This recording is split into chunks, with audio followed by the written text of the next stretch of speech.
Welcome back to another episode of Heavy Muscle Radio. I'm Dave Palumbo, and I'm joined today by Chris, the technician Aceto, and Lee Priest, live on this January 25th, 2021 evening. And guys, welcome.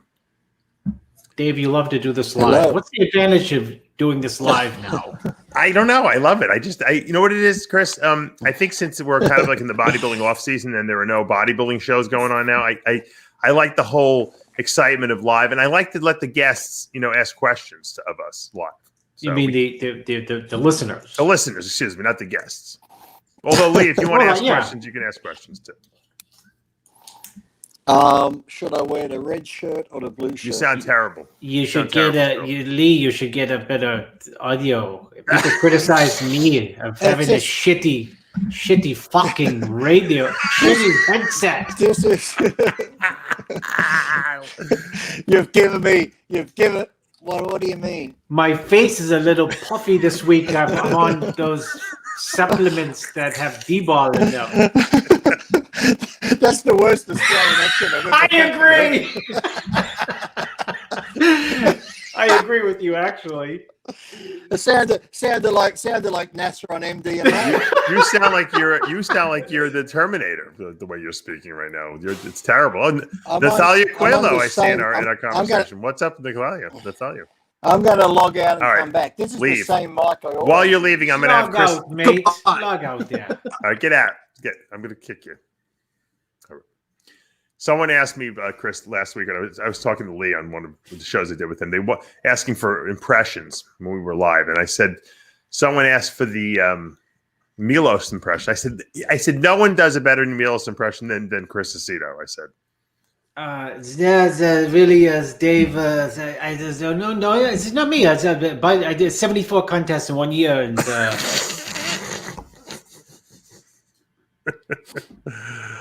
Milos what's up? Milos is not going away, dude, and I mean that in a good way. I can't believe that he has longevity, and he looks young, right?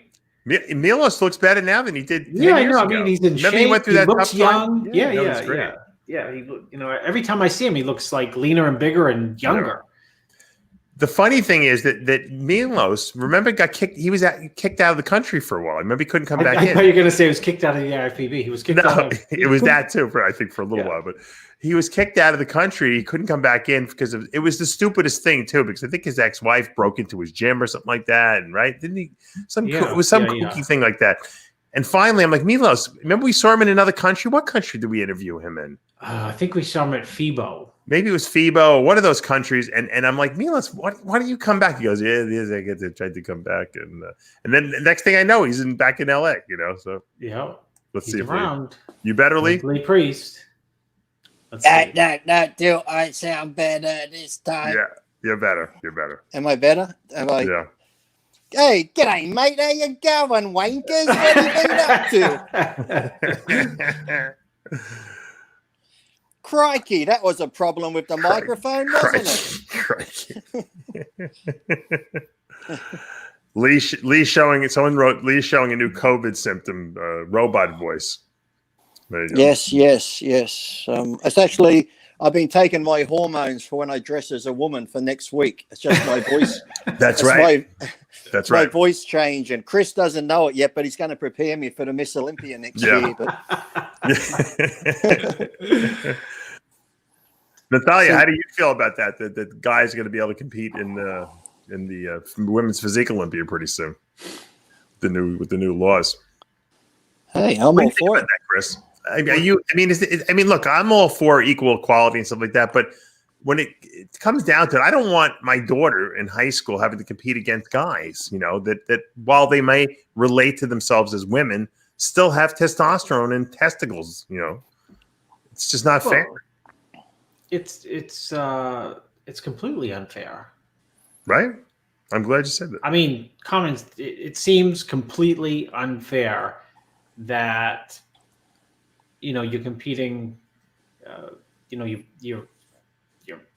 you're born a guy. I mean, you have a bone structure from testosterone. You have, you have muscle mass. mass that doesn't go away. I mean, it's just a difference in terms of athletics. And the problem is that no 8-year-old is getting a sex change. They're not doing that until they're 18. That's the point. I mean, you've had the advantage of having testosterone flow through you for 4, 5, 6, 7, 10, whatever number of years. Yeah.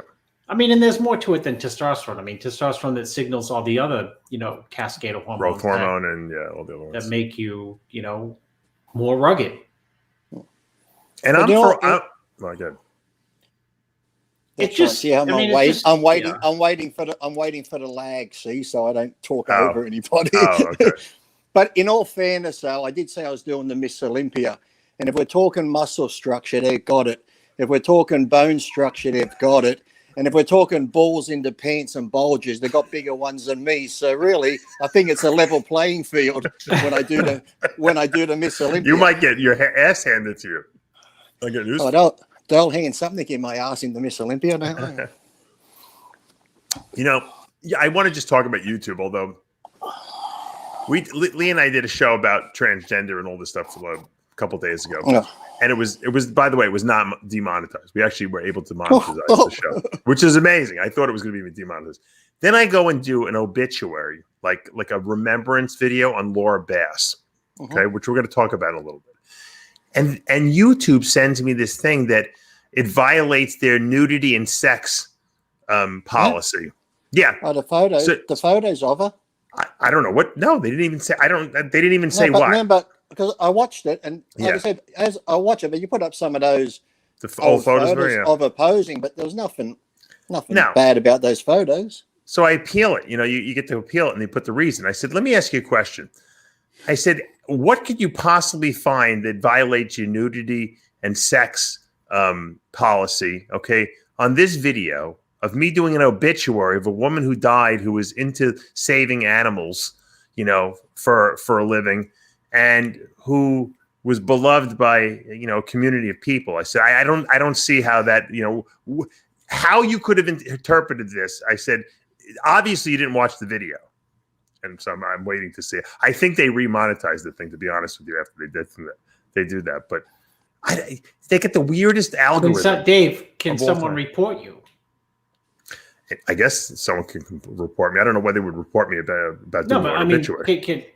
It doesn't matter. Can someone who Yeah, people can. Because I know, like on Zillow, you can have an ad on Zillow. True. I know it's a stretch, but for like an apartment or something, and someone can call you a scam, and they take it down without any questions asked. Yeah, who knows? I got to tell you, we didn't really talk about Chris Sheridan dying. Did you know him well, Lee? Who? Mike Sheridan, excuse me, from the UK. He was a bodybuilder. No, I think I'm trying to think back if he did a show with me back in around 2006ish or somewhere around there. Did he? Was he? He was a pro, wasn't he? No? I'm pretty sure he was. You remember who Mike Sheridan? Yeah. Mike Sheridan? Yeah. I've seen him compete. Yeah. I mean, I've seen pictures of him compete. What exactly? Do you know what exactly would happen to him? He died. No, I know he died, but no, because a lot of people, I'm having trouble. I think he had a mental. I think it was a depression type of situation too, similar to what we're going to talk about with Laura Bass, similar to LUKE SANDOE. I believe so. Why do you think this depression is becoming a big thing lately? I think it's COVID. I think it's making it worse. It's not COVID. Come on, knock off the flu symptoms. It's not COVID. I think people are depressed about society.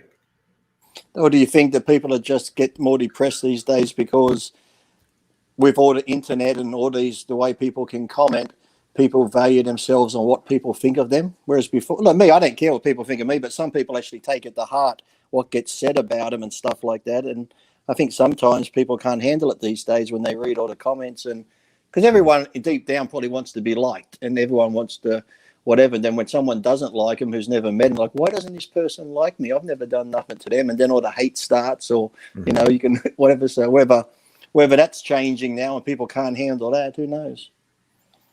What do you think, Chris? With regard to why is there more depression, or?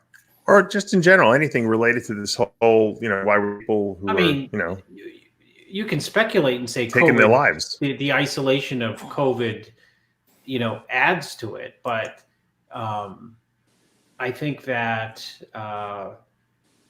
maybe adding to it, is the idea that we're in like massive information overload. And the information that we get on a daily basis is just negative, mostly negative.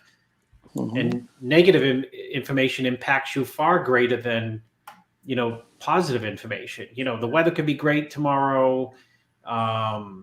You could feel good. I think it's, it's Dave, it's so hard to say, but I think it's, to sum it up, there's so much negative information just out there, everywhere, always, on a day-to-day basis. And that information was not available, say, 15 years ago. 15 years ago, you'd live in Maine, you'd live in Australia, you'd live in New York. And if you wanted to get like negative information, I would have to call Dave Palumbo up or Lee Priest up and feed it to him. Now right. You can turn on your phone and it's all negative from beginning to end, whether it be, in bodybuilding, in politics, in, in racial issues. I mean, you name it. So, and I think you're a sum total of everything that you look at over, a 2 or 3 year basis. Yeah. And, it's hard to crowd out that negativity, and that compounds, I think, and adds to people's issues who might not already be, quote, mentally stable. I hate to use that word mentally stable, because how do you even define that, mentally stable? But sure. Clearly people who have deep depression have imbalances. And I think those imbalances are probably exasperated by, issues collectively around them. Mm-hmm. And, what do people do? People live on their phones, right. And they're fed negative information, or they aspire to be something that right now they're not. And I don't mean that's a negative, but, people, if you're not a millionaire, you feel like I should be a millionaire. Or if you're not, looking unbelievable and in tremendous shape, you feel like you should be, in unbelievable shape. Yeah. If Lee Priest has a Lamborghini, I wish I had a Lamborghini. Sure. And all that stuff, I think, grates on people, because, you hear these days about teenagers being depressed. Right. And, when we were teenagers, we're much old, we're, me and you, Dave, we're 50. There was one person in the whole school might have been depressed, yeah. And that was a chemical imbalance. And, and everyone else did sports, and you had an outlet, or if you didn't do sports, you did clubs. And you didn't know how other people lived. And people portray themselves as living in a much different way these days, on social media, kids and adults. So, that's just speculation, it's just my own personal opinion, but it's, I agree with you. I think, and people, by the way, this is my Sheridan. I do want to say people are very disconnected from their communities. Like, and I tell my kids this all the time is,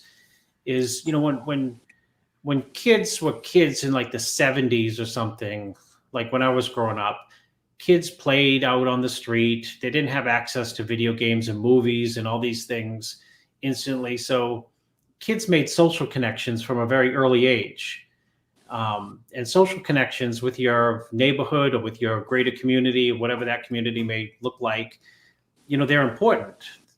And those relationships are not built anymore. There's no depth to them. So, you can live on a street and not even know who your neighbors are 3 doors down. I think that that lack of belonging has some detrimental effect, on teenagers' like psychological well-being. You know, they know 1 million people on Instagram and Facebook, but they don't know them at all. Mm-hmm. Well, just saying, even that the other day when I grew up, in our street, you could leave the key in the door at night time. We knew everybody in the street. Everyone would say hello to you. For you to walk to the corner shop, it'd probably take you an hour and a half, because as you're walking to the corner shop, you'd be talking to your neighbors along the way. So the whole trip down there, you'd be talking to everyone. Everyone's, you know what everyone's doing, what's happening. And then, like you said, kids would go out and actually talk. I wasn't going to get up this morning and go do cardio, but I got up thinking I'm going to go anyway. And I went out. It was a beautiful day. The sun was coming up. I sent my mum a picture. She's like, oh, thank you for that. That made my day. And then when I was out walking, I ran into 3 people who they're like, oh, my God, you're Lee Priest. You've made my day. But as I'm standing there, I'm watching all the people sitting around the beach. Say there was like 50 people there having coffee. I'd say 3 of them were actually looking at the beach and the ocean and the sun. Everybody else, heads down in the phone, just stuck looking at their phones and stuff. So I think, like I said, we're just so much into social media and what's happening on there. And as you said, it's nearly all negative.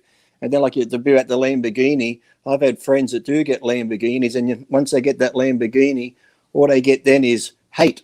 Why do you have a Lamborghini? You're this, you're that. It's like people can't even be happy for you when you are successful and doing well. You get more hate when they see you doing well. So it's crazy. But then, like I said, with the kids too, you didn't care before. You just go out and have fun. But now, as you said, these teenagers got depression because why are you depressed? Everyone at school's got the iPhone 12. My mum brought me the iPhone 11. I only have the 11. I don't have the 12. And it's like, oh, my God. It's like first world problems. Yeah. Thanks for continuing the show. I had to reboot. Oh, did you go? We didn't even know you went. Yeah, I know you didn't leave. I didn't even know you left. That's great. We were talking negatively about you, Dave. I know. Yeah. I felt Actually, we weren't talking about you. We were talking negatively about Species products. Yeah. Luckily, I don't give a crap. I'm like Lee. Yeah. We know you don't give a crap. This I said, Dave wouldn't give a crap if we talked negative about him, but we talked negative about Species supplements. It'd have a right? Anyway, that's because you know right, those supplements are so good. He puts his name to them. That's right. I wouldn't want that them to be sullied. I don't mind myself being sullied. That's Mike Sheridan. You were right. That's his. This is the 2005 Olympia. Okay, I think I remember. Yeah, he looks like LeBron in the delts there, right? Ronnie? No, I know he did. Sheridan. Oh, Sheridan. Yeah, I'm pretty sure he did some show. I could have been in. Not even sure. Yeah. Did he go to the PDI in the end, or he didn't? No. Maybe he did. Maybe he did the PDI with you? Yeah. Is that possible? I'm thinking because I know. It just rings a bell. Him and Samuel Haddad? Yeah. Yeah, I think so. Anyway, so I was talking to my good friend Dawn Moser. She was friends with Laura Bass, and she used to talk to her all the time. And she said that Laura had been in a bad place. I guess I didn't know that she had gone through a bad divorce. She had her son, but I guess the son was at the father's house this past weekend, and I guess she was very depressed. I didn't even realize that she was that depressed. And you know what happens, sometimes, and people get into very dark places, and it's sad because you know what? She seemed like such a happy person. If you saw my interview with her in 2018, she seemed like, she was into animal horses, and she had a camel. By the way, someone's asking me if I was going to take her camel, Humphrey. You got room. You got room down there. I think I might send him to Oxygen Gym, though. I think he'd be much happier over there. You've got plenty of room, so when Rami comes over next year for the Olympia, you can do a photo shoot. I could get. Who did Wayne DeMille get on the camel that time? Remember? McCowie. Muhammad McCowie. He's like, I never rode a camel before. Like, get on the camel. Don't worry about it. But and so I didn't realize she was in such a bad place. And well, Dave, people can be, very sad. Depression is like a marriage. Some of the best marriages I've ever seen on the outside are the most traumatic on the inside. Mm-hmm. And you say, like, God, I never knew that it was such a bad marriage, right? On the outside, it looks fine. So, depression is often the same way. Somebody can seem extremely well-adjusted, extremely happy. And that's the problem with depression, because it's they're well adjusted, they're happy, but then they hit, ungodly lows, and it's hard to come out of those lows, and the lows probably seem exceptionally low because a lot of times depressed people are, they go from, really in a good place to really in a dark place. So the distance between the good and the really dark is so far. It seems like they can never get back to square one. It's a good point. Or it can happen quickly. I had 3 friends, since we're talking about that, who, like you said, you wouldn't know they were depressed. They had great lives, families. One was single, but one of them, we had dinner on a Sunday night, and he was like, Lee, tomorrow I'll meet you at the gym. We'll go train. And then Wednesday we had plans. I mean, happy as anything. After dinner Sunday night, Monday morning, found dead, killed himself. And then I've had the friends who you do know who are a bit, depressed, and you can just tell there's something wrong, who sort of get through with it. They go through and stuff like that. Because the only thing I can go back to is, see, when I cut my wrist, I was young, but, no one would have known that I was depressed, because I really wasn't. That's when I did the show and got disqualified because they said I'd taken drugs, and I had never used drugs at the time. And I came back from overseas. I had 2 test results saying I was negative on the drug test. The American test said I was positive.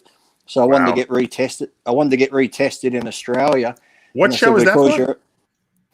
The World Championships in Russia. Oh, I didn't know you even did that. Okay. Yeah, everyone's like, oh, you're going to win it. Our judges have you first. I'm like, well, because we did the drug testing on the Thursday.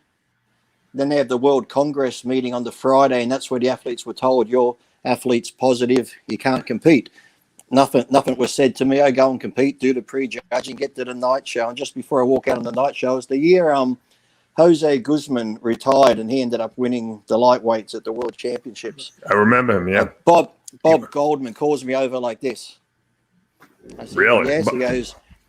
He goes, you can't go on stage. I said, why not? He goes, you've come up positive. I'm like, what do you mean I come up positive? I said, I was tested twice by the Australian Institute of Sport before I come here. I haven't taken anything. Well, it's come up positive.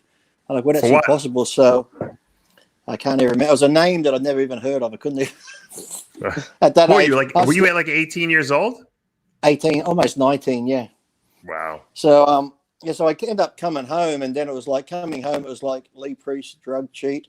And when I got home, my mum called the Australian Institute of Sport and said, how could he be positive? He gave him 2 tests. I said, well, it can't be. So also my B sample, it went missing. So they couldn't test my B sample. Oh, really? Were you drug free for that shit? Were you ever, had you taken steroids at that point? Oh. No, because I was still a lightweight. They wanted me to stay a lightweight. So I was, which was under 72 kilos, I think it was. So Lee was probably the natural guy on stage. That's the funny thing. I was only like 18, almost 19, under 70 kilos. But then when I did do DECA at the end of 19, I put on 20 pounds in 6 weeks. But I said, well, my mum said, can we retest him? I think back then it was going to be like $347 for the test. But they say, oh, we see he's a part of the IFBB Australia. We need their permission, being in a sporting body. So when they called up Paul Graham in Australia, they said, no, don't retest him. So I couldn't get retested. Why did they want you to get retested? I have no idea. So then I was sitting in the back of the gym. I used to clean factories at night, and I was just sitting there, and I'm like, damn, this sucks. And then I remember I was going to work at 10, and then I was coming back at 2 a.m., and then I was sitting there thinking, I would have had my pro card if I won that. I would have been one of the youngest ever to get a pro card and that. I was eating baked beans out of a tin, and then I put shitty music on. So I was like, I was almost like making myself get more depressed, pushing myself into this dark hole going, fuck it, fuck this. And then I'm like, that's it. So I got a knife and I cut my wrist. Thank God I was probably that poor at the time. I didn't have a decent sharp knife. So when I cut it, it cut. But in my mind, I'm thinking, this isn't like the movies. Like blood just started coming out slowly. I'm like, in the movies, it gushes out. Right. So I think it's going to take a long time for me to die at this point. Yeah, exactly. Yeah. So I'm like, well, that mustn't be deep enough. So I got the knife and I stuck it in to do it again.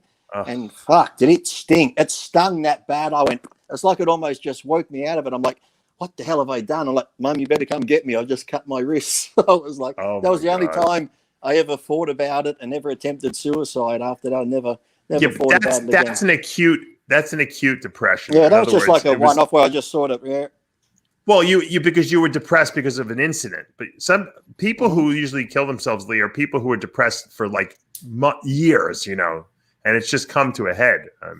And one day it just seems like it's a very bad day. The point is going through divorce, and that's some people only takes a trigger sometimes. Oh yeah, I think people just have to not be afraid to reach out to other people when they feel like that. I mean, I think. Because everyone has a support system, and I know this. You know, I know Laura had a support system. It's a shame that she didn't reach out to Dawn. What is the funny thing when you look at it? Because as Chris was saying, with social media, we put so much out there on Instagram and Facebook and this and that, showing everybody what cars we have, where we're going to eat, where we're going for parties, what we're doing here, what we're doing there. But then when it comes to talking to your closest friends, nobody does it. Yeah. Someone said you have a short in your headset. That's the problem. But, me? Yeah, you just have a little static every time. Don't move. If you don't move, you're good. I thought they were just making a short joke. Yes, that's what I thought. That's what I thought. Did he say there's a short wearing a headset? That's right. Someone wants to know, Chris, is Patrick Moore competing this year? At some point, yes. Yes, he is. At some point. We got right. We have shows being canceled again everywhere. Well, yeah, I wouldn't plan on competing. Cascade of cancellations. Yeah. Yep. Yeah. You know, I mean, look at what's so crazy. We are coming up on February, and we're 4 weeks away from last year's Arnold, where we went. We went out there. I went out there. And they said, it may be canceled. I mean, it was teetering on the edge of being canceled when we got out there. Yeah. So we've been going through this like a year, right? Mm-hmm. Yeah. What's going on with Sean Roden? They want to know. Sean Roden's training. I think he was motivated today by, he sent me a text that Tom Brady is going to the Super Bowl at 43. Roden's obviously older than Tom Brady. What's he, 46 now? 43, I think 46. Yeah, 46. But, that's some type of like motivation there. There's definitely some motivation when you get a text from him and said, you see, Tom Brady's too old, right? And I said, yeah, he's way too old, Sean. So are you. So he's back in training. He's he's got a week and a half under his belt. He took quite a bit of time off, but he's big right now. He's pretty big for him. We'll see. I mean, does he want to compete does he want to compete at the Olympia? Hell yes. That's what I'm asking. Yeah, without a doubt. Without a doubt, more so than probably ever. And you know what the truth is? He'd probably stack up well against Big Ramy. We'll see. No, just because I'm structurally speaking. I mean, because no one's beating Big Ramy on size, right? I mean, Let's face it. Correct. You got to outmaneuver him in terms of structure, and just like that's the only way he gets beat, I think. What do you think? Is his court case going to be done this year or what? I don't know, Lee. We don't really talk about it too much. Actually, I don't really want to know about it. Is it scheduled at least? I don't know. I just what I do know is that it's insane that we are 2 years removed from the original accusations. 2 years, and don't give me the COVID bullshit. Shit, they oh yeah, that is bullshit. It's not the delay of COVID. It's it's likely a remarkably weak case that.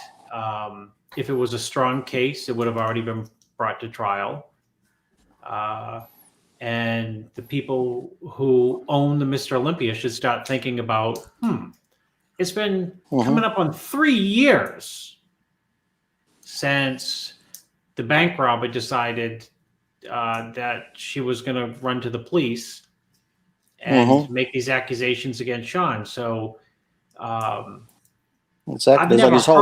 I've never heard of a case taking 3 years, especially a murder. I mean, a rape case. Oh my God, Dave just upgraded him to murder. Yeah, you didn't murder him. No, especially a rape case. Rape and murder are considered, serious offenses. I mean, you would think they would want to prosecute that one way or another. We are. I'll make it further. I'll take it one step further. It's a rape accusation at the absolute height of the Me Too movement, which you would think that would facilitate a speedy trial in the sense that, you know what, we want to have this trial when the hysteria of Me Too was at its peak with Harvey Weinstein and blah, blah, blah. And I mean, it was, everywhere. So it's just crazy. It's crazy how accusation can ruin a guy's career for 2 to 3 years almost when it's just, like you said, an accusation. You know what, Lee? It takes you a lifetime. You've heard that saying, a lifetime to build a good reputation, and one blowjob to kill it. That's why. You're right. Because Bill Clinton, when he dies, we're going to find out, blah, blah, blah, and he did this, and he's governor of Arkansas, and 2-term president, and all the good he did, and got a blowjob. Yeah. It'll be right in the obituary. It'll be right on like ABC World News. They'll say like, that's why I hate the laws. Like they probably have the laws over there too, where if a woman comes forward here in Australia and was to accuse me of something like that, it's like I said, her name can never be mentioned, but my name goes all through the media, and it's just an accusation. Look, I understand once it goes to trial, if I'm found guilty, okay, then put my name out there. But until that point, both names of the accuser and the accused should be kept private until it goes out, because we've seen so many men or even guys, we've seen some of those rape cases into colleges where the girls made a false accusation and these guys' lives have been ruined forever because of this false accusation when her name's never mentioned, but these guys have just been rubbish. Yeah, of course there are real cases out there, sure, but if it is a real case and someone's found guilty, okay, then release their name. But until that point, if it's just someone coming forward saying this person raped me, that's all it is an accusation until the trial comes out. Keep both names suppressed.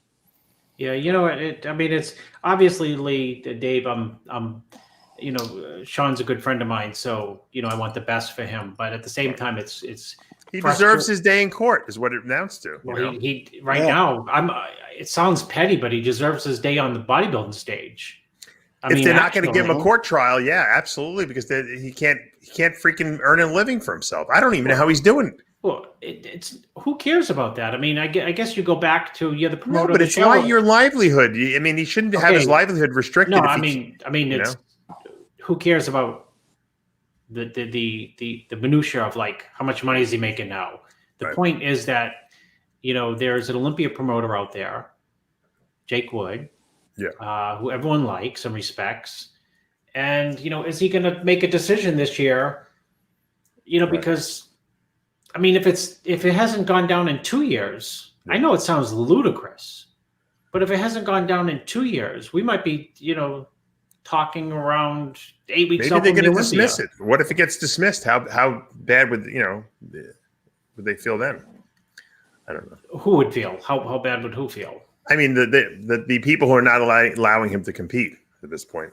Yeah, we'll do that. They'll be the same ones that talk shit. Would be suddenly up his ass again, being his best buddy, saying, we knew you were innocent. We knew you were innocent. They'll be like, well, why didn't you believe in me before and let me compete if you knew I was innocent? Right. Where you weren't standing behind me then. Yeah. Some guy said he got his weed charge expunged via California because of COVID. Unbelievable. Yeah, I don't know. I think the whole Sean Roden thing is so weird that they would not try a rape charge case in 2 years seems ludicrous to me. Because look, if the guy is a rapist, he's on the street for 2 years, right? That seems a little dangerous to me. I would think that they would. It's more than 2 years right now. Yeah. If you go back, it's October, November, December, January, February. It's 2 years and 4 months. Yeah. I mean, the guy's a danger, right? I mean, why would they want him on the street if they think he's such a, you know, they're going to prosecute this guy as a rapist? Let's just say this, Dave. You live in, you know, Florida. If somebody came out and someone said Dave Palumbo raped me, do you think it would take 2 years and 4 months?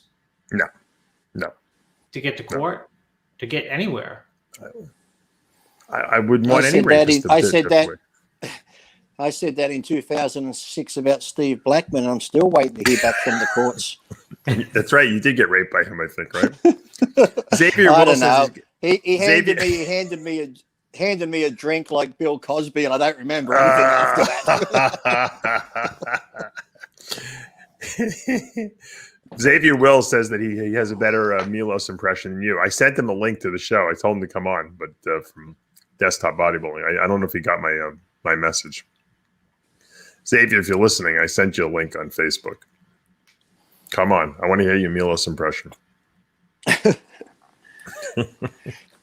You know, I know people don't like sometimes when I talk about this, it bothers them, but, you know, I have like in my house, my wife, Amanda's sister was murdered, you know, 15 years ago. And we get a lot of random kids' toys in our house just going off late at night. And I went to a psychic once, and he told me that there's a spirit in our house of a young girl, of a girl. So I don't know if, you know, it's her sister. We always say it's her sister as a joke, kind of. Oh, there's your sister again. And the toys have been going off like nuts, like crazy. And I just got this vacuum cleaner. Chris, you got to get one of these. It's one of these automatic, these robotic vacuum cleaners. Have you seen them? They map your house, and then they go out and they vacuum the house. You set it on schedule. So let's say you want to have it vacuum the house at 11 o'clock at night. It'll vacuum the whole house. And the thing is pretty good. The thing's been vacuuming nonstop. It's not on schedule. It just turned itself on and started vacuuming the house. Which is scary because if you're not ready for it, you hear this fucking thing. What the hell's going on? I got an alien invasion in my house. You sent me a video years ago of one of the toys going off. Yeah, that was my dad, I think, at the time. Yeah, that's right. You said it. You said, but it could have been her sister. But I think this is Laura Bass kind of joined the party because I've been talking to her I've been talking about her a lot the last couple of days because obviously she was a very good friend, and you know, it really hurt me that she, you know, especially left us and left her son behind and everything like that. And I have to believe that her spirit is around us, and so, you know, it's crazy. All the electronics in my house are just whacked out of like crazy. And I was just talking to Dawn Moser on the phone, who's friends with her, and Amanda's texting me that the stuff's going crazy in the house. We have like one of these fake crash carts. It's like for kids' toys, like so they can do vitals. Well, that's what. Before the show started, was Lee here? No, Lee wasn't. No, he wasn't here yet. We took a call, and you were speaking with someone else, and you said it's my wife, and he had the phone. You had the phone, and you. I heard her say the toys are going nuts. I'm like, what are you talking about? The toys are going nuts. It's true. It's crazy. Yeah, I heard Dave on the phone talking to that girl. I was here for that, but you just couldn't see me. I was listening. Yes. I actually have a proper vacuum, Dave, that you actually have to use, and you use it yourself, so you can get some cardio in and actually. Let me tell you something. I'm gonna give you guys and all the people listening. My mum's had 4 of those ones because my mum has 4 of them, but yet she still vacuums with a normal vacuum every day. Well, because your mom's probably a clean fanatic, but she is like me. I'm not so clean. I'm not such a fanatic. But let me just tell you something. We have these cameras in the house. First of all, if you want to get a great deal, you go on Amazon.com and you buy this WISE camera, WYZE. They're like $25 a piece, and they're Wi-Fi cameras. You plug them into the wall, and you download the app. And you could literally, it's free. They don't charge you for monitoring, nothing. It's $25, and they're great HD cameras. They take video in the dark, at night, in the light. You can set them in whatever room you want. Any way you want, you can set these things. As long as you can plug them in and they can connect to your Wi-Fi in your house. And you can watch them. I have like 10 of them. We can watch them on our phone. And anytime there's movement, by the camera, you get a message with a little video clip of what happened. So it's really for the kids' room. So to see if if the kids are, okay and stuff like that. But I have them in my steak room. I have them all. So anyway, this company. Be careful, Chris, when we go there and shower next time, Chris. That's right. I have one in the shower. Yeah, exactly. We don't let any. Lee, don't worry about it. We don't let anyone in our house anymore. We're on strict quarantine. So they made this new vacuum cleaner. So WILLS has a vacuum cleaner so when you hook it up, this automatic vacuum, it also is on the camera, so you can actually watch the freaking thing zooming around the house. It's pretty crazy. I couldn't think of nothing more exciting than watching a vacuum. Now that's that was like $100 and something bucks, but I'm telling you, this thing is amazing. This vacuum cleaner, it hits every corner and it knows the whole topography of the house. How's it get over your junk? Like I'm looking at my office. It goes over cords and the carpet. Now, if it hits it, it moves around it. It navigates around it, Chris. It's amazing. Does that, bumps into it, then keeps moving back. yeah. It's Chris. It's ingenious. And I'm thinking to myself, they got a vacuum cleaner. They could map your house and navigate it. The military must have like those little nano. They must have like the little drones. They must have little nano drones that do the same thing. They go into people's houses, they map the house, and then they fucking inject you with a fucking lethal dose of arsenic. Because all those, I'm gonna let you know, because all those vacuums, conspiracy theory, they're connected to the government. So all that vacuum's vacuuming your house, it's sending the government's planes of your house right now, and it's listening to what you're saying. But you know what the great thing is? I don't care. They got it already, Lee, with my cell phone. My cell phone is giving them all the data they need. Believe me. Dave, can it do hardwood floors? Does it do hardwood floors? It does. Yes. I'm gonna put up a little link to it. Hey, you haven't got the good one there, because my mum has one that's a vacuum, and if you have hardwood floors or tile floors, it actually washes them. It has that's exactly. Send me the link to that. Send me the link to the wash, dry, the whole 9 yards. Hold on. I don't want it vacuum, Dave. I need it like swivel. I know you. That's why I mentioned. I knew you were going to love this. Hold on. This is the WILLS vacuum. Hold on. You're going to love this thing. There's a couple. They actually. I see the robo. Anyway, Biden's opening up the borders to Guatemala. There'll be a lot of cheap cleaners coming over soon anyway. So save your money on the vacuum. You can get your gardening and vacuum done for about $50, I reckon. There it is. That's the vacuum, Chris, right there. The robo. This is not send me the link, Dave. That's not the WILLS one. I'll send it to you. That's not the one. You sure my mum had that one, but they must have the one that washes too, don't they? Look on there. There's one that washes as well. Yeah, I want the wash one. They do have a wash one too. Hold on. Well, if you want the vacuum and the washer, you'll have to get Sonata and Jose. You have to get two. You're funny, Lee. You're welcome. There's a bunch of different ones. I have the WILLS ones because I can hook it up to my WILLS app, and it's better. But there it is. All these things are supposed to be working really well. So anyway, I just wanted to let you know. You went past the video of it, Dave. You went past the video. I was excited there for a minute to watch it. Oh, you did? I did. Oh, hold on. Let me look. Let me see if I can find the video. There's one. You went past it. It was up there. Oh, hold on. Have you? There it is.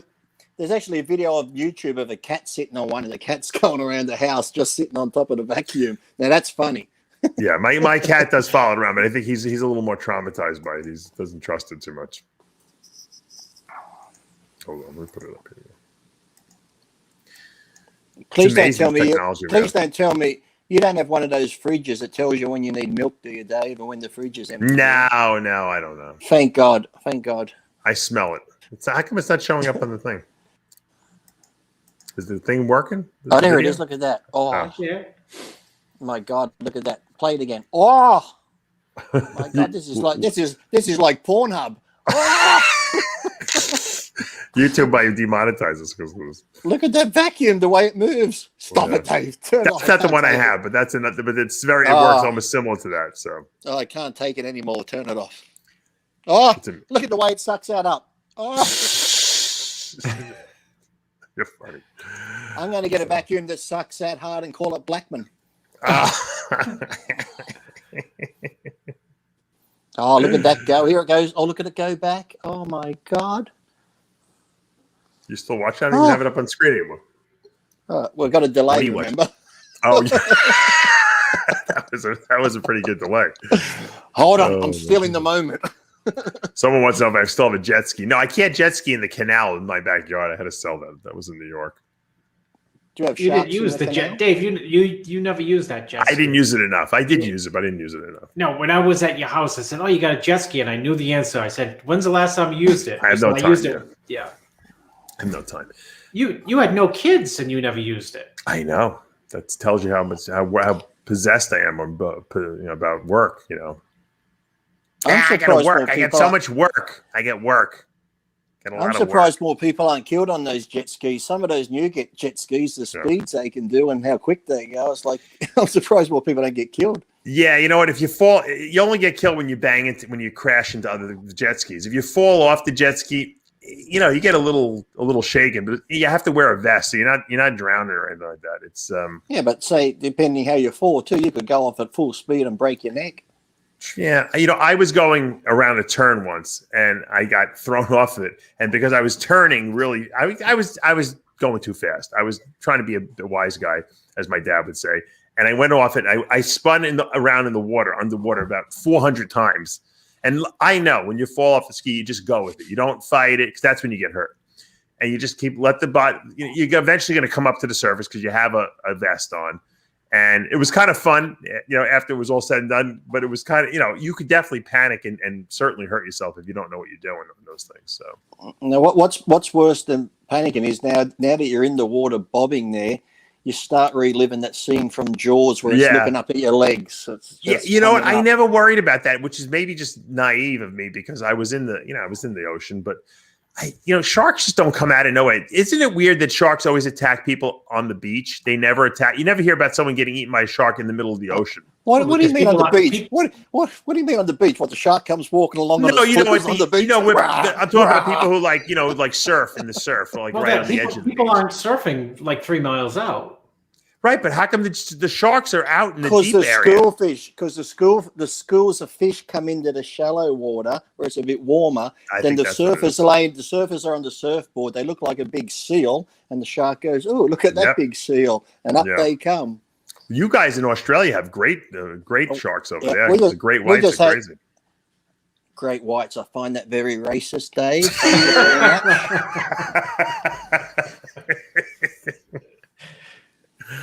That was a good one. We do it. Actually, we did actually ban. We did have a fish here called the blackfish, and they did ban the name of that fish. But I'm surprised the great white's still called the great white. But we just had one on the weekend. I take offense that a lot of the black bodybuilders would call Blackman. Oh, did you ever notice that? Blackman. Maybe it's just the accent. No, they used to call him Blackman. Well, we just actually, speaking of shark attacks, we had a shark attack on the weekend here in Australia. Yeah. You guys always have shark attacks over there. Yeah, well, then they want to do the whole culling. It's like you're in their domain. You got your chances you get killed on the road more than you're going to get eaten by a shark. The guy that got eaten by the shark ain't saying, "Oh, Lee, your statistics suck," but it's like.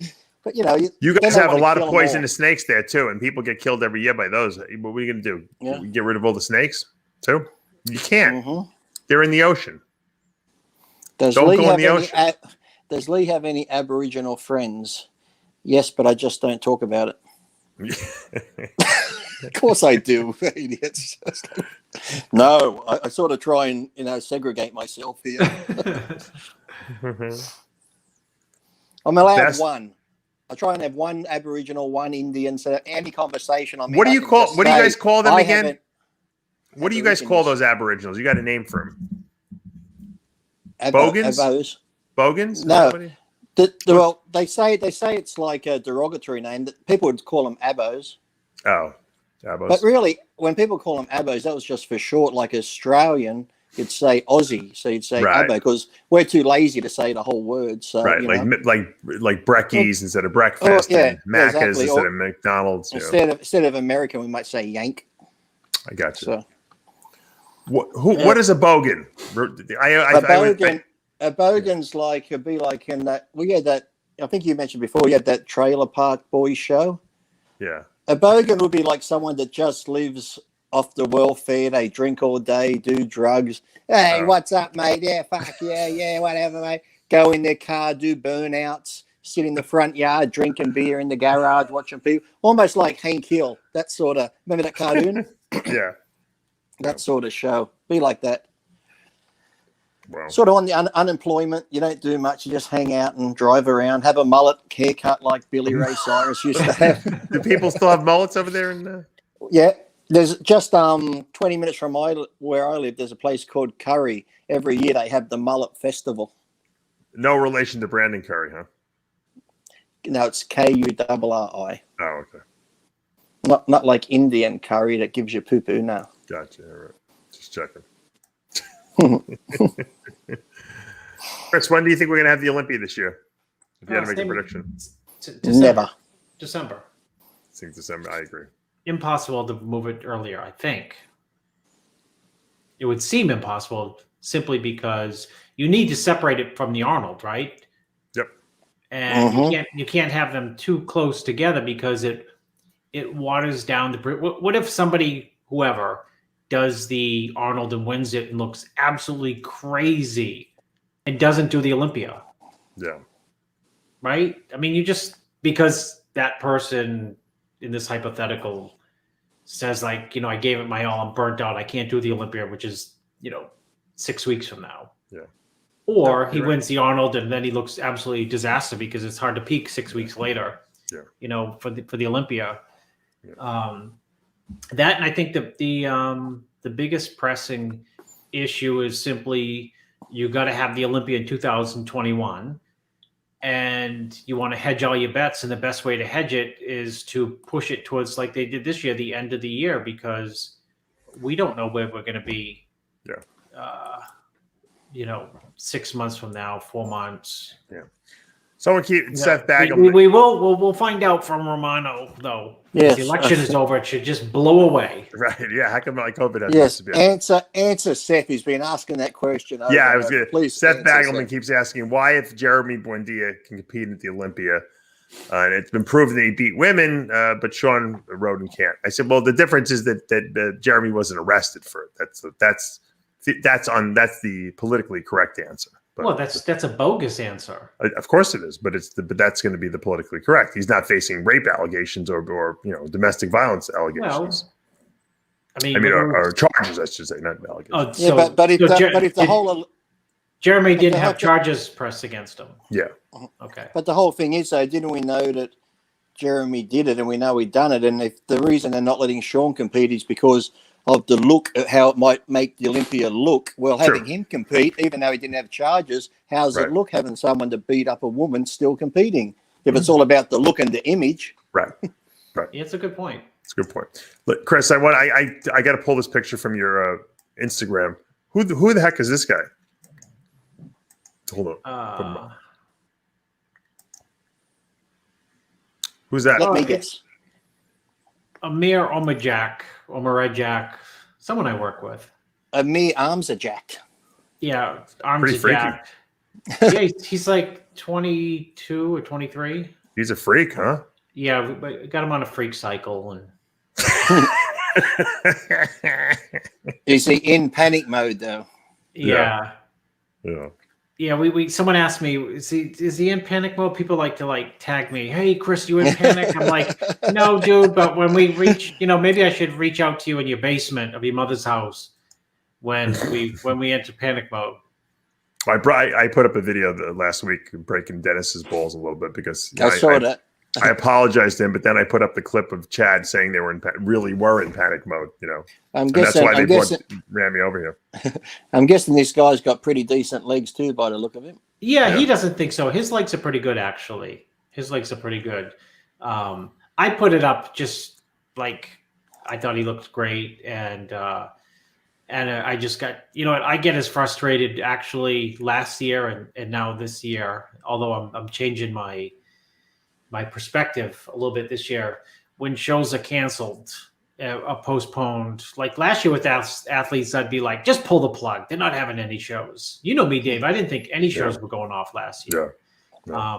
But on a lot of people, they were canceled. People didn't get to compete last year. So he had a couple shows rescheduled. Well, they weren't rescheduled. I think they pulled the plug on the 2 shows. So He's getting ready for some pro qualifier in, I think, 15, 14, 13 weeks, something like that. Do you find it funny here, because we've got two questions. Chris, how many grams would this guy, someone like this, be on? And then the next one, out of every bodybuilder you ever knew, who took the biggest cycle? Why are people so obsessed with cycles all the time? I don't get it. It's like they think it's the be all, the end all. They think, oh, if I do drugs, I can be big and huge and blah, blah, blah. I try and tell people all the time, why is it the bodybuilding, everyone that goes into a gym and trains thinks if they take steroids, they can become this big, freaky bodybuilder? I said, you're not. Some people probably get healthy. You might get a little bit of muscle. Some people might not ever change. And we've seen those guys that never change, because I've got mates that play tennis and they do it for fun. They're never going to play against Nadal or Djokovic and all that. I've got friends that play golf on the weekend. They're not going into PGA because they know their limits. But for some reason, nearly every dickhead that goes into gym thinks, if I lift weights and take drugs, I can be big. It's like, Jesus, you can't. Knock it off. Well, they can weigh, Lee, I'll correct you, they can weigh a lot.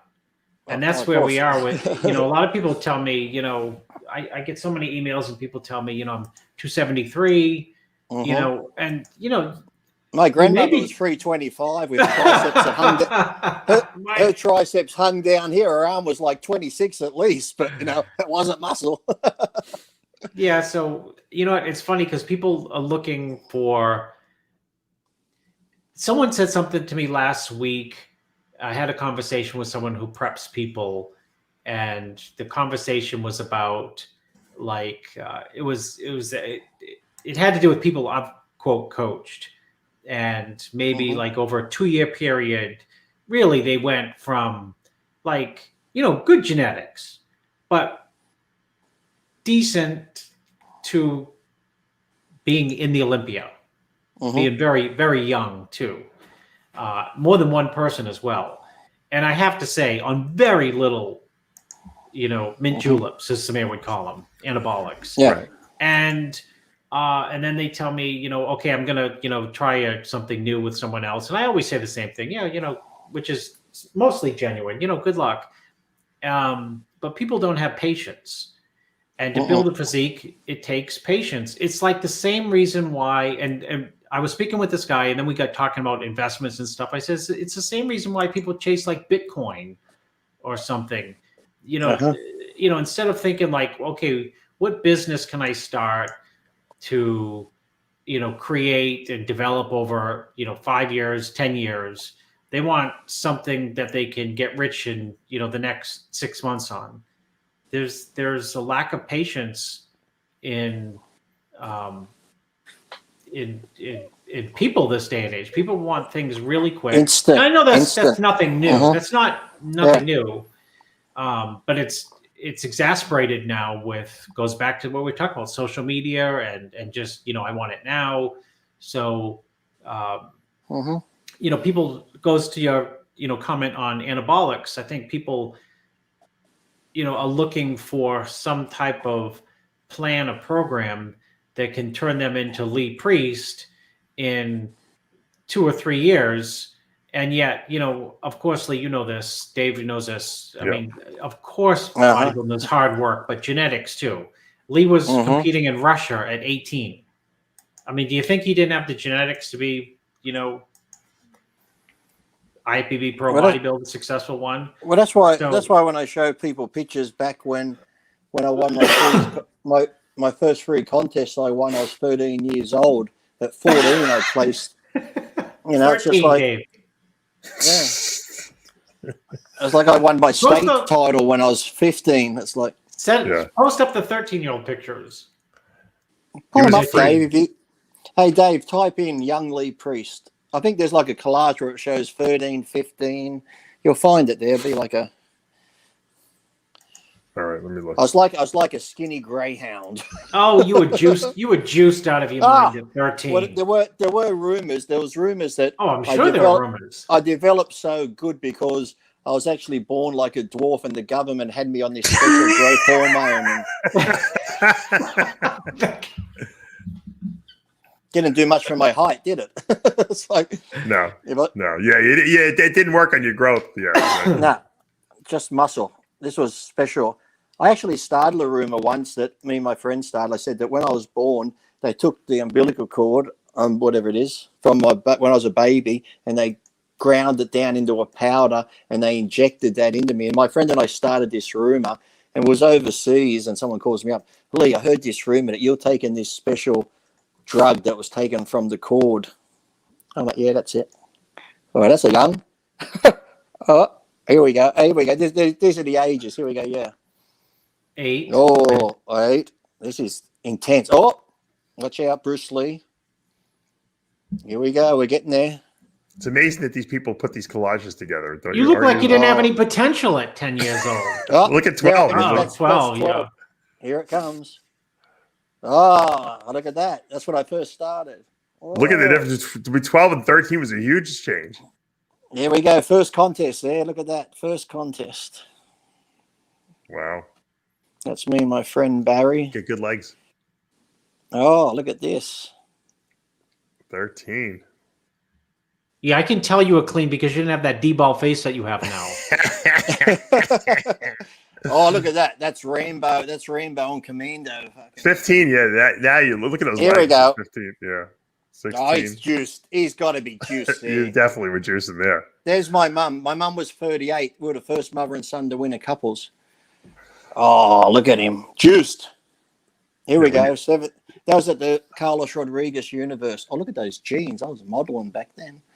Wait till you get to 19. 17. You have a ponytail? You have a Lavroni ponytail there? Wow. Yeah, you'll see the difference when I get to 19 when I did the Deca. You wait. Here that was your comes. first cycle? So you didn't, you haven't, okay. Yeah, see, look how still thin I am. Yeah. Still thin. No, you look good at 18. Yeah, No. very Yeah, good. 19, you look crazy. Boom! Yeah, Here we go. you look like a man. Boom. Yeah, you went through puberty all of a sudden. Yeah. There we go. There we go. Nice. What happened? 20 That was just pounds Dianabol, you said? in the Deca. Oh, Deca. There we are. Look at that. That's just before I come to America there when I was 20. Yeah, that's when you were freaky. Yeah. Look at that. So you can see the difference from lightweight Wow. to 20-year-old, you look like wacky. yeah. That's the And those arms aren't jimmied. You could tell, right? Yeah, nothing's There we Jimmy go. there. I'm There a we go. Jimmy Look at that. expert. oh, there's the first Irvin Gelb photo shoot at Gold's Gym. 16 took 20 hours to shoot that, probably. Oh, look at that, 22. Terry Pastel. Yeah. That's the first photo shoot there, actually, in that leotard. Oh, that's my mate, Sean. 24. Yeah. Wow. That's the Arnold Classic. 25. This is like that TV show. This is your life. This is your life, yeah. I feel like I'm watching my own obituary here, for God's sakes. Oh, look at Lee 26. bulked up. 270 pounds there. Look at him. That's pretty good right there. 26, you're pretty good, yeah. Excellent there. Yeah, you look crazy there. 98. Oh, there's my mate. Dexter. Oh, that's the 2000 Night of Champions there, the J1. Yeah. 29. Gold's Gym, yeah, that's Magic Light. 30. There's Flex. There's Flex. Miller. Yeah. That's at the seminar at Gold's. 2000 when I went to San Francisco. 2002, actually, that one.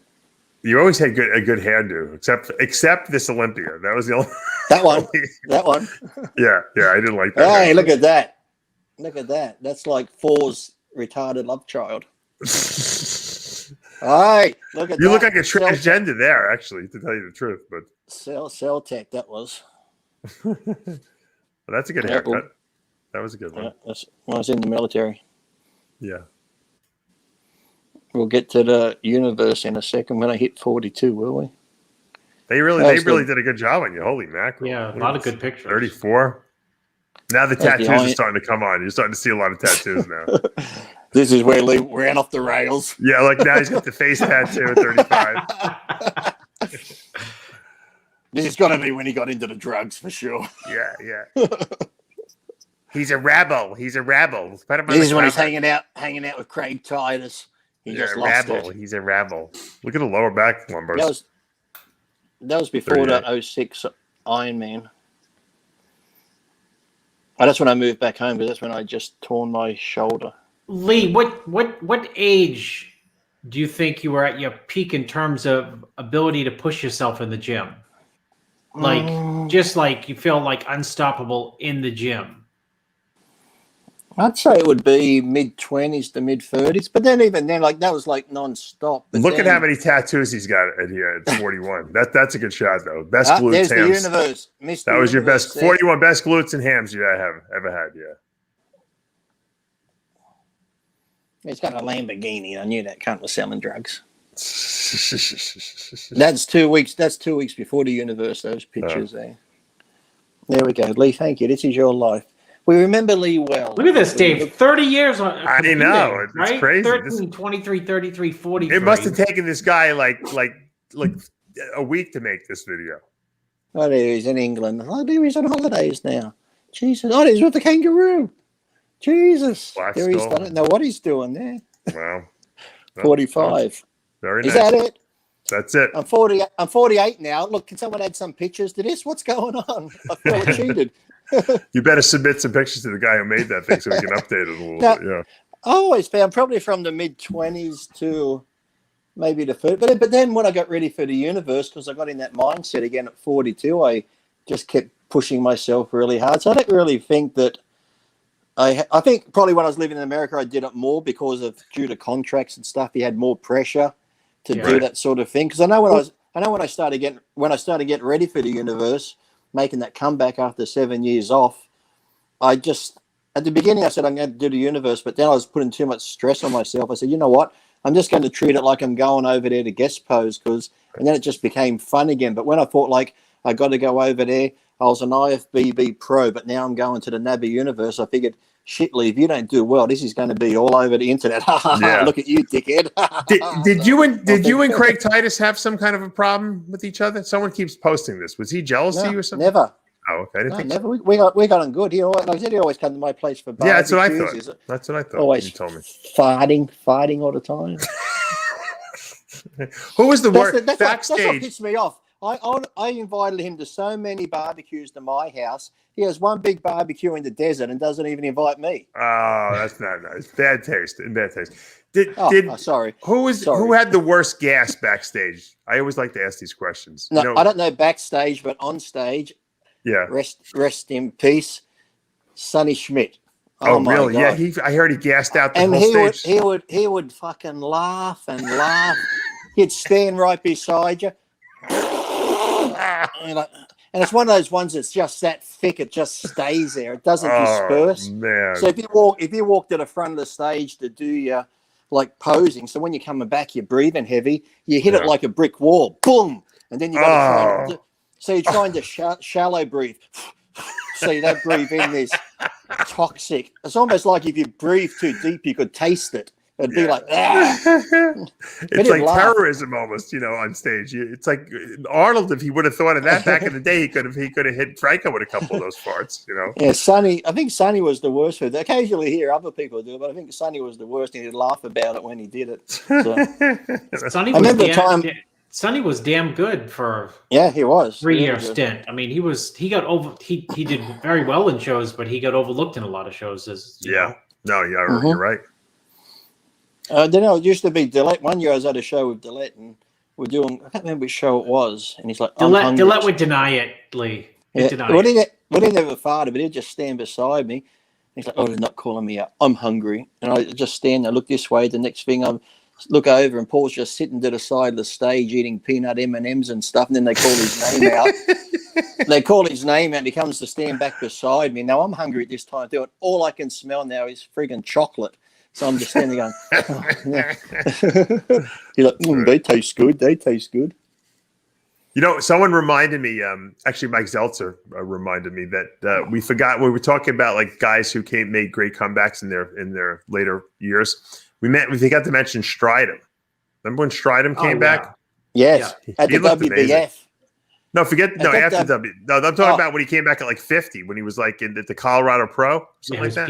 He was peeled. He was impressive. Remember how big he was? Because I think was the last show he did in the IFBB was at the '88 Olympia in Los Angeles, where he was peeled, like he lost too much weight. Yeah. And then when he came back to the WBF, it was just like roof. It was like, well, he had a lot of money. They were paying him a massive amount of money. I heard, the rumors. He was taking, 18 IUs of GH a day, which was back then. No one did that. There was no Boston Lloyds back then. So I don't know if he really was or not, but I heard he was taking a bottle of Searstem every day. That was the big rumor. It's a shame that WBF actually had a good. I actually enjoyed the first show when they had all the. Whatever happened to what's his name in that? He was a big guy, big chest, and he looked like Ronnie a bit. Remember, was it Johnny Morant? Whatever happened to him? Yeah, I don't know what happened to him. He was massive. He was. Isn't his son like a professional athlete now? Someone told me. Like a professional football player. Pretty sure. Johnny won the North Americas when Linda Murray won the North Americas. Good memory, Chris. He came out like David was. I went out to Vegas to see that show. I lived in LA, and it was my first time in Vegas. Oh wow! That's and crazy. Vegas back then was just like there was no like big Mandalay Bays or Venetian. There was no big strip. Yeah. No, it was just there was the strip, but it was just like 2-bit. Like it was like the Frank Sinatra strip, Yeah, it was like the 1970s leftover. The flamingo in the Sahara. Yeah, there you go. That's right. Was it Fremont? The old end of town. Fremont Strike. Yeah, Fremont. Lee's from Australia, and he knows all this little weird, right? American between the Guatemalans come in. I hang out in the seedy areas of USA. Yeah. But if there's a gutter in the USA, I've been in it. That was the North America that Johnny won and Linda won, and I thought, wow, they're both going big time places. They're really impressive. Linda was impressive when she turned pro. Oh my goodness. Really? Crazy V-taper, cap delts, cap triceps, full thighs. And then of course she came out with a routine that was just insane. Yeah. No one had seen that routine before. She answered the telephone. Oh, that was the first time she did it? I thought she did that just for the Olympia. I didn't know. No, she did it at the North Americas. Oh. I remember that. Was she like, hello? Yeah. Chris, I remember just seeing her in the magazines, and I couldn't believe how big her delts were and stuff. Then when I finally met her in person, it was amazing small. Small, but just the illusion of being on stage. Yeah, it was the illusion. The best women bodybuilders in clothes look like nothing. Yeah, you couldn't tell. Even Iris wasn't that big in clothes until she took her clothes off. Someone wants me to make a T-shirt, Chris, with your new slogan: "A blowjob can destroy a life." They like that quote by you. Well, someone made that trend. That they got that from the show. Trend destroys COVID. Yeah, which was a ripoff from Ron Partlow, who told me when I went to the Arnold, he said, "Are you worried about getting corona?" And I said, "No, I have remnants from like 30 years ago of a little bit of trend in my body, and I think it might kill it." Yeah.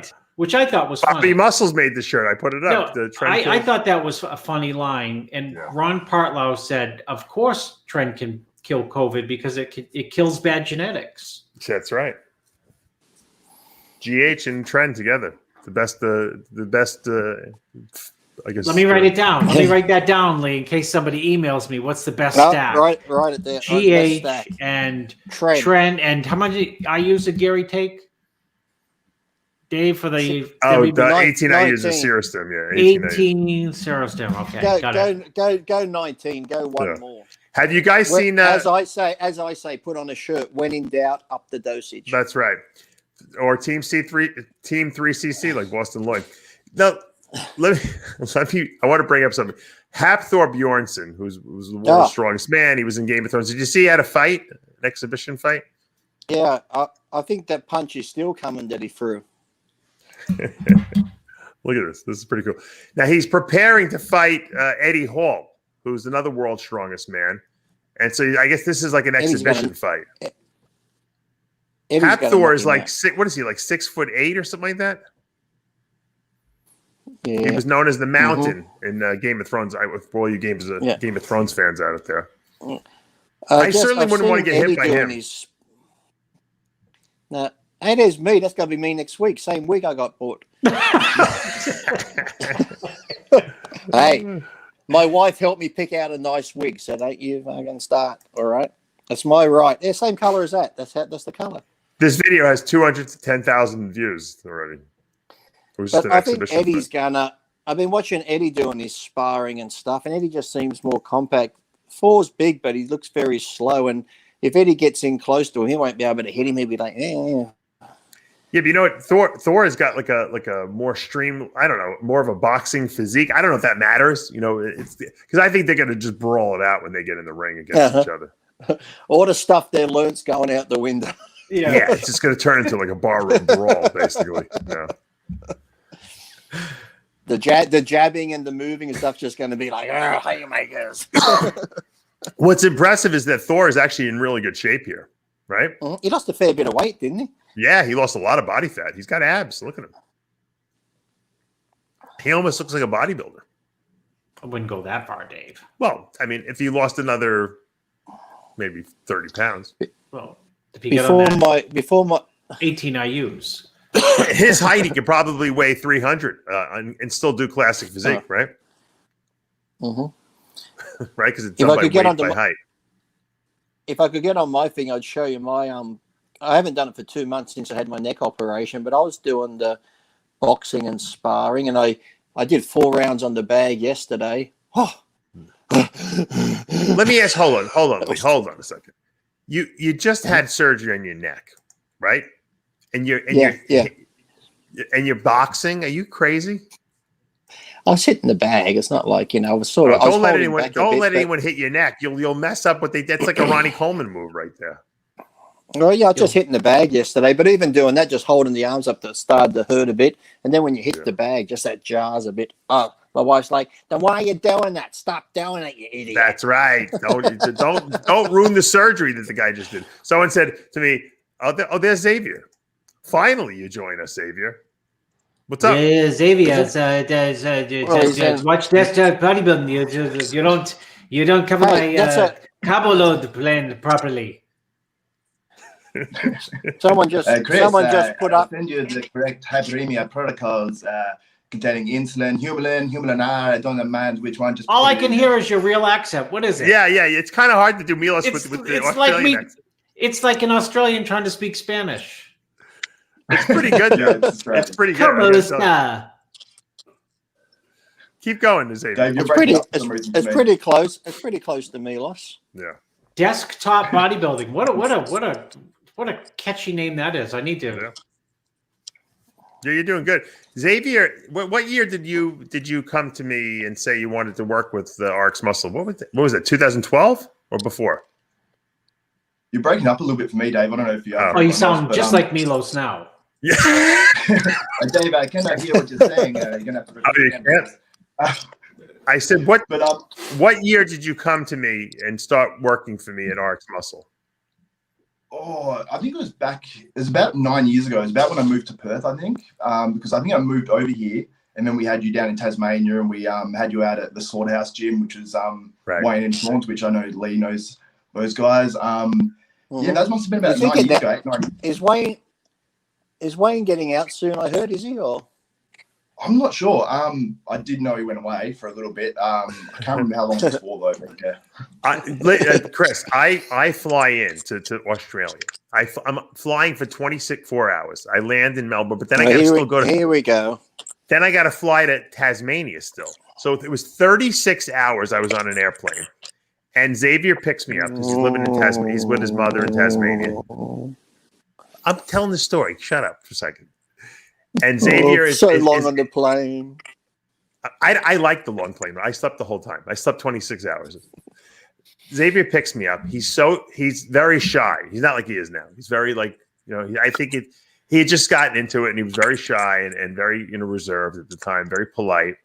Picks us up and we go right to Slaughterhouse Gym, right from the airport. I didn't even stop anywhere. I was like delirious. And this was the hardest hardcore gym I'd ever seen. It was so great. It was almost like it made Metroflex not look so hardcore, this gym. And I was so impressed. And we did a seminar there, and then we went to bulk nutrients there. And I didn't, and I had never been, and I was literally in Tasmania for less than 24 hours. We went to Xavier's house. He let us sleep in his house that night, and then we flew back to Melbourne. But so I want to thank you for that. That was a nice little trip I had, even though it was only for like 18 hours. It's Tasmania, Dave. If you were there any longer, you would have got raped. It's Tasmania. Well, do your parents still live there, Xavier?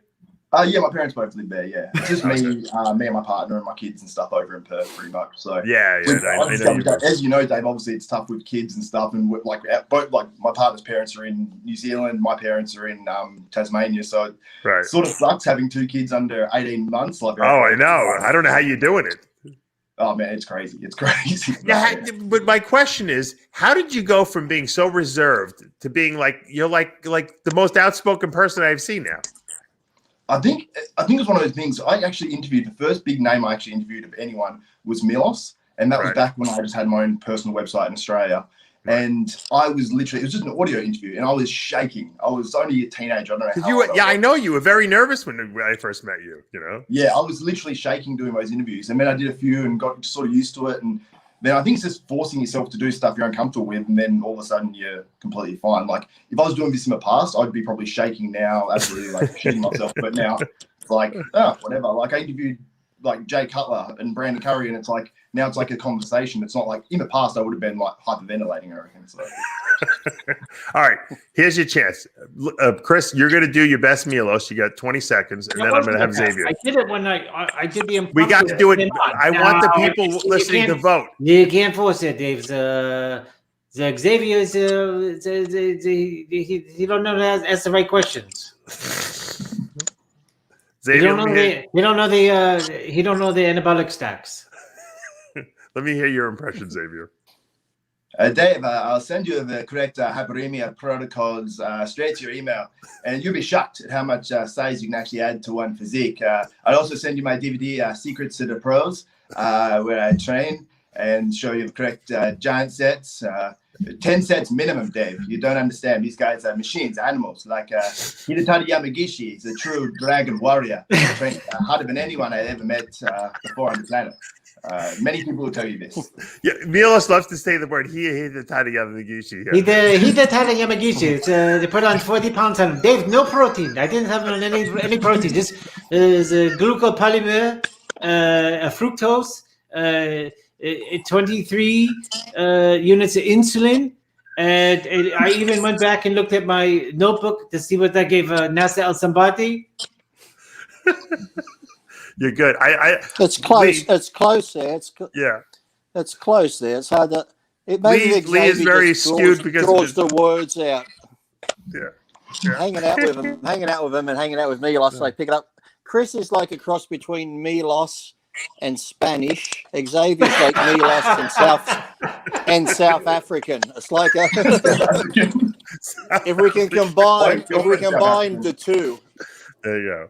If we can combine the two, if we can give them a script and have Xavier and Chris talk at the exact same time, we can combine both of them. It sound just like him. Yeah. If Chris and I have a baby, we'll speak perfect Milos. Yeah, that's right. Yeah, you can make it. So. Probably speaks perfect Milos now. Probably makes more sense. The only thing we can all agree on is that we all love Milos. So I mean, there's no hate here. Milos is like a great guy. No, the first thing I thought of is when Xavier said he interviewed Milos. Yeah. How long was the interview? Like 5 hours? It was over an hour. Yeah, he'll talk. I think the second time I interviewed Milos, it was probably a few days after Luke Wood had passed, and Milos was obviously good friends with Luke Wood, and he had no idea that he actually passed. And I said, "How's it affecting you?" And I was actually the one that broke the news to him. And I was my god, wow! Like during the interview, and it's actually in there, but I honestly don't know where that interview is right now. Right. So it'll be out there somewhere. But yeah, it's pretty crazy. Yeah, a lot of people ask me, how come you haven't interviewed this guy or that guy? And I've interviewed almost everyone, but a lot of it was radio interviews. Yeah. And people in our industry and people who watch this stuff, they only know 6 months ago. They don't know anything I've done from 10 years ago, 12 years ago. It's like it was the lost archive, so to speak. Yeah, those videos I did back in the day with MD of Kai Green and like the interviews with Jason Hart and stuff like that. I feel like that stuff should be like, you should put that on the front page of your YouTube channel or something. Blackman probably threw it out. He probably the all-time best interview in history was when Dave, I know he's my opinion, went and for MD and he did the day in the life of Kai Green when he was like living in the projects. Yeah, because it was legit. It was authentic. That's Dave shows up in his like $900,000 car, and you can see the worry. Like, gosh, I'm in this neighborhood where it's going to get stolen. And then Kai invites you in. Yeah. And Dave, whose father's an artist, right? Yeah. Is just bewildered with all this artwork. Because did people know that he was an artist at that point? Like, I mean, they knew that he was artsy. Not at that magnitude, I don't think that anyone knew. I mean, the whole house was just like artwork.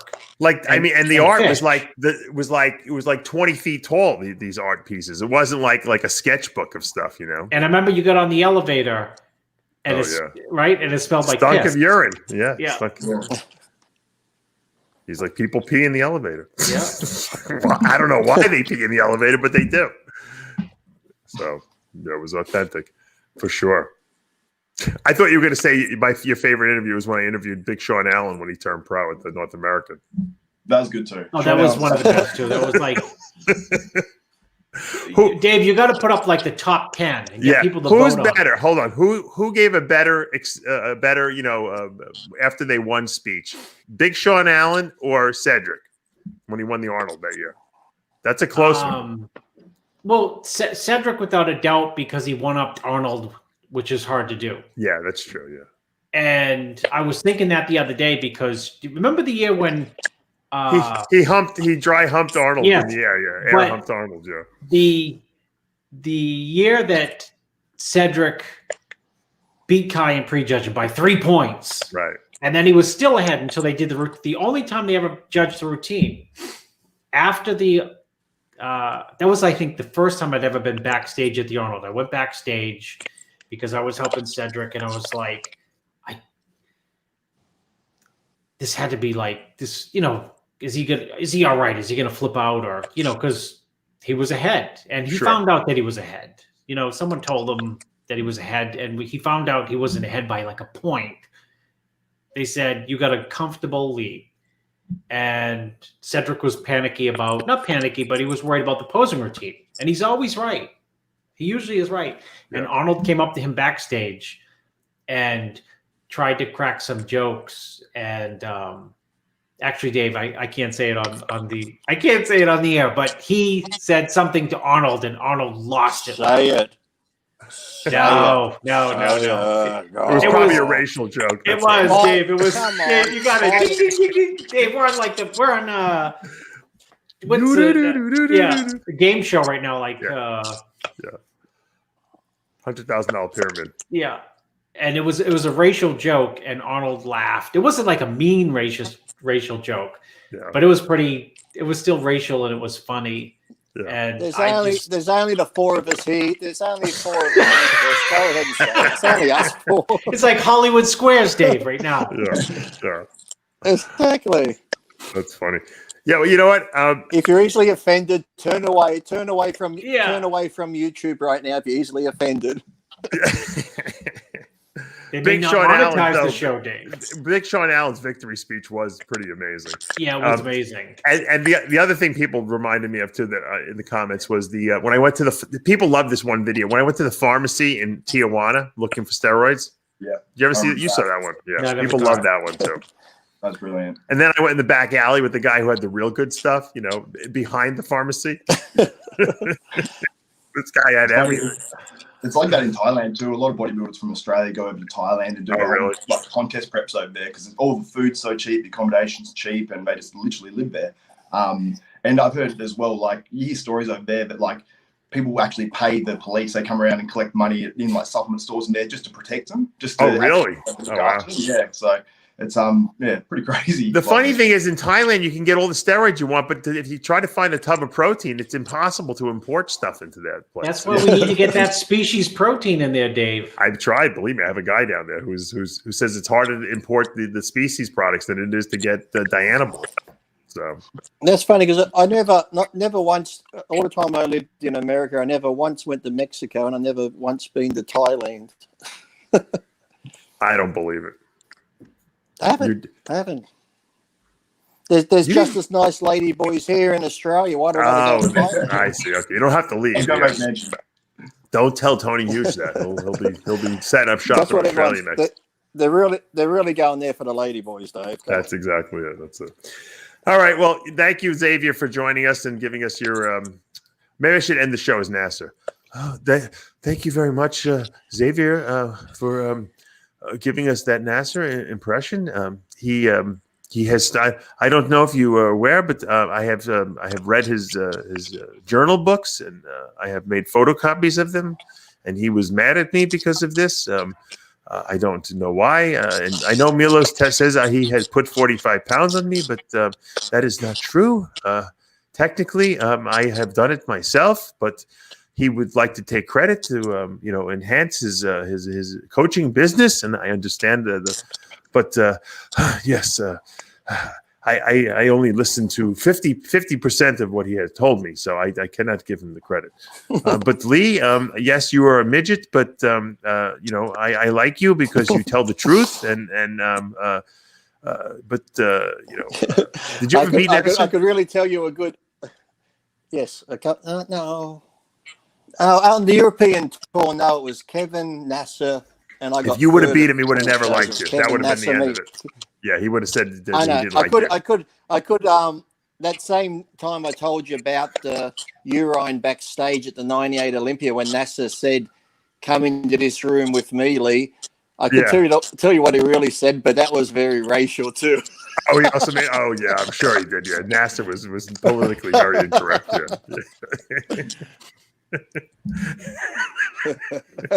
Well, you guys were the only two white guys probably on the whole tour, right? He was just being very protective of me. Lee, come here. You have to come with me. And then he threw in a few explicitives after that. Oh my God, I don't believe it. Lee, that is not funny. I am not a racist. Although I do make racial jokes on occasion, but I am not a racist. I don't think I am. I might be one. Maybe I am one. I'm not sure.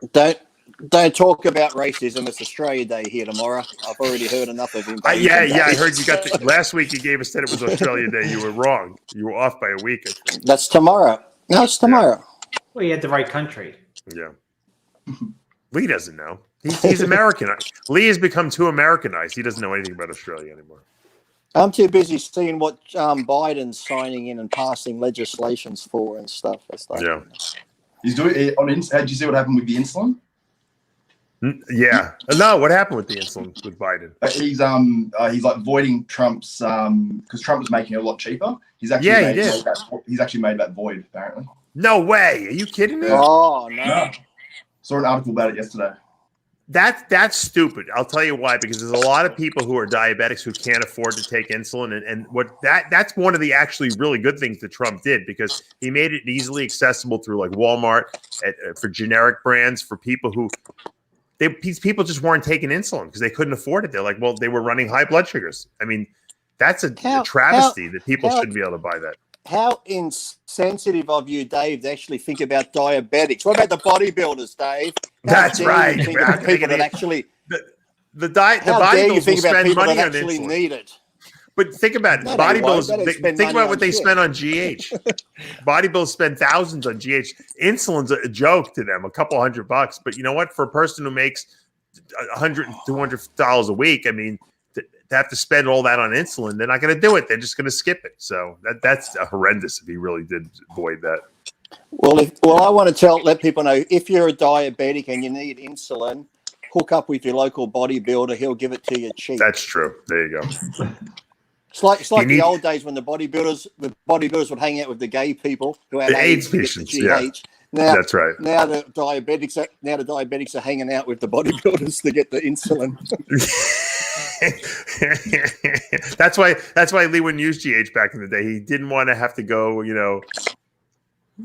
do some posing, right? Isn't that how all the boys got it back then? And Blackman didn't have AIDS, so he wasn't on any GH at the time. So. That's not nice. Yes, I did get 20 IUs a day from some gay men who would donate it to me, and I said, of course I will use it if it comes from a pharmacy. Absolutely.